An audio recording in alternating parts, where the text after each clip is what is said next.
Mapagpalang araw sa ating mga manunood at kung bago ka pa lamang sa aking channel at kung napadaan lamang ako sa wall nyo ay baka pwede paki-subscribe at wag po muna skip ang aking video at patapusin po muna para malaman ang nilalaman nito.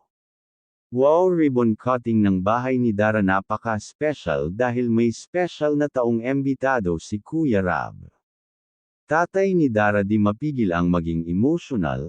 Tulad ngayon sa special na araw ni Dara ay dumalo si Erica.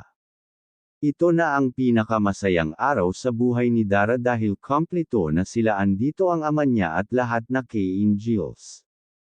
Kalingap Team, K-Boys at ang founder na si Val Santos Matubang.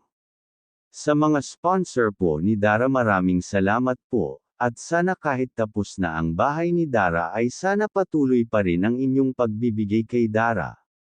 Sana ay tuloy-tuloy pa rin ninyong suportahan si Dara. Kuya Rab naging emotional sa pagtapos ng bahay ni Dara.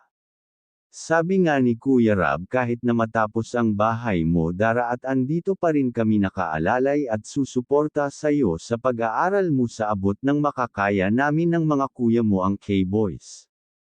Hanggang makatapos ka sa kolehiyo, Dara. Emotional sa narinig ng payo galing kay Kuya Rab. Masaya si Dara dahil ang matagal na niyang hinihintay na bahay, ay nandito na, parang hindi pa ito makapaniwala. Sabi niya, parang isa pa lamang panaginip.